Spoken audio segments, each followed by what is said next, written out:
And doctors want to remind folks that you can only contract the Ebola virus through bodily fluids. Again, we're talking about blood. When there's bad weather, there is an enclosed cabin. So that means if there's storms or anything like that, cops can still patrol the lake. Now take a look behind me. This is Shiloh Point Road. You can see a lot of the emergency vehicles just clearing the scene. This road has been blocked for the past 3 hours. Over the last year here at the Real-Time Crime Center at CMPD headquarters, they've netted nearly 2,000 arrests. Now, nearly 40% of those have been within a 24-hour period. We now know the name of that officer, E.C. Reyes, a 17-year veteran with CMPD who admits to nodding off for about 10 minutes because he had a migraine while on the job. At this point, they are also not releasing the name of the suspect or the victims in this case. They say it is an ongoing investigation, but again, after a 6-hour standoff and a lot of tense moments here. Nancy's husband is still in Liberia at this moment. He's expected to fly back to the United States to be with Rightball and her 2 sons. We hope to talk to them within the coming days. A very sad story indeed for the nearly 6,000 Nepali people who call Charlotte home. They're relying on the news and social media sites like Twitter and Facebook to get a closer look at the devastation in their home country. Yeah, thanks to some people's Facebook posts, this group, Second Helping, has now got a second chance themselves. Now, they give a second chance to women who've been in jail get back on their feet, and they're hoping that more people walk through their doors so they can help these women. Griselda Cruz is preparing a typical Southern meal. What I wanted to do, I couldn't do it because of my criminal record. But things weren't always picture perfect for this head cook. I did 15 months in Central here downtown.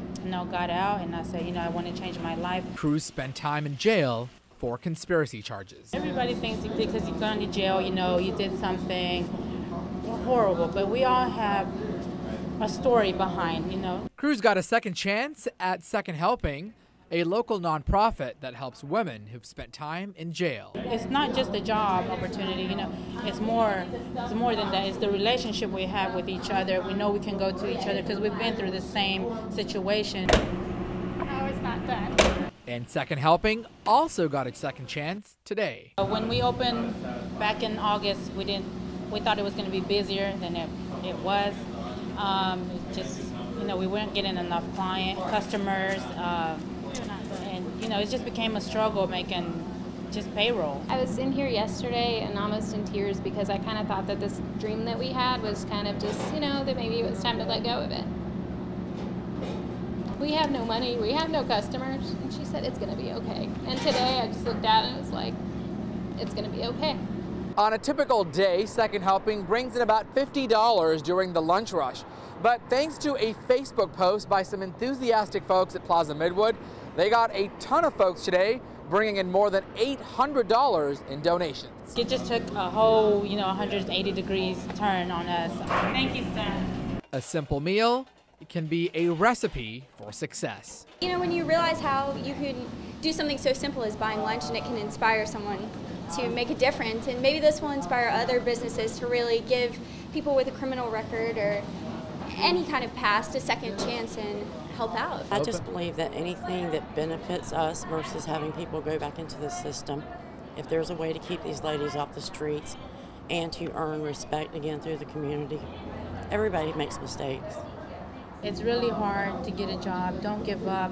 Just because what you did in the past doesn't determine what your future is going to be. Second Helping is located on Central Avenue. Now, at that location, there's another nonprofit called Neat Sweets, and they help women who are victims of sex trafficking. Now, if you want to help, you can go there anytime at lunch or dinner and buy a meal, and all of those proceeds benefit those nonprofits. Over the past year, we've seen several protests, including the Ferguson riots involving violence among African-American youth. Charlotte had the case of Jonathan Farrell, the unarmed African-American man who police say was shot and killed by an officer back in 2013. So that's exactly why the North Carolina Local Barbershop Association and CMPD have teamed up to empower and educate our youth to bring an end to the violence. Gone are the days when you just get a shave, cut, or rinse. The way that we play a role is the barbershop is the community. Everybody comes through the barbershop. Sean Corbett, a local barber, and around 75 other barbers in Charlotte are talking while trimming. Not knowing what to do when I get pulled over by an officer or how to act if I get stopped by an officer. Corbett's son, Khalil, wants to be a role model to other kids, especially when it comes to dealing with police officers. You can see, like, when kids cut on the TV and they go to the news, they see older people on the TV all the time. But if they see somebody their age on the news, they'll be like, well, what he talking about?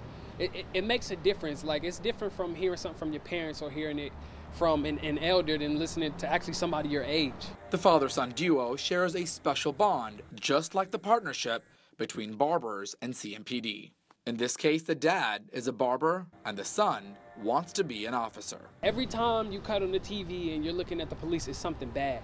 Most of the time, it's never nothing good. Like, it's something bad with African Americans, or they're doing something to somebody. It's never, oh, well, the police helped somebody today, or the police did this, so everybody's just like, okay, they're out to get me. The first of several town halls has already generated a positive response, drawing large crowds and interest in the partnership.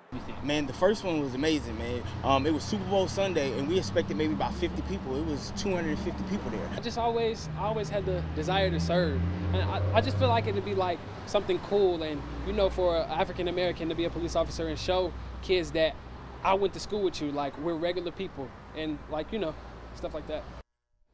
The second town hall is this Sunday at the Naomi Dreen and Recreation Center that's over in Greer Heights. It's going to be from 5 to 8. Now, this will be the second of about 10 town halls, and they're going to be all over the Charlotte area to strengthen community relations. So certainly a great program to partner up with both CMPD as well as local barbers.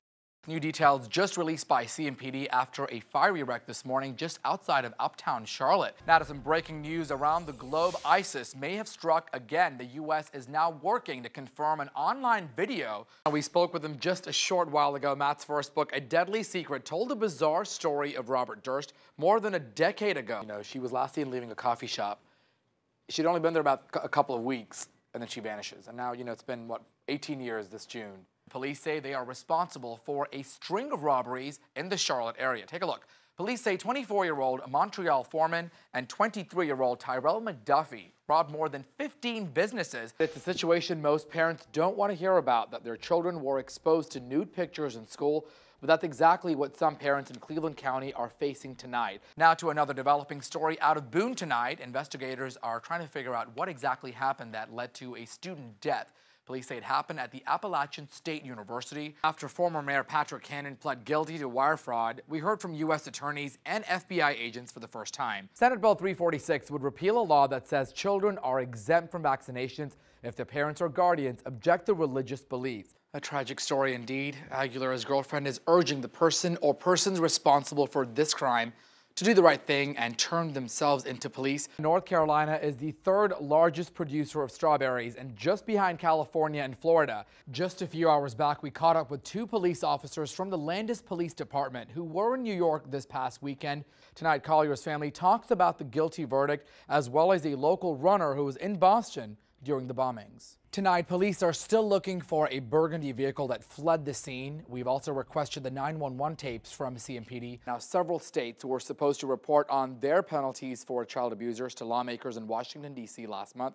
Now, you know, Latinos, they were the largest minority groups that actually signed up for Obamacare. They were also the highest number of people that were uninsured before they could sign up, so they certainly were thrilled when it came to Obamacare. Investigators told me that those two passengers were just cited. They were not arrested.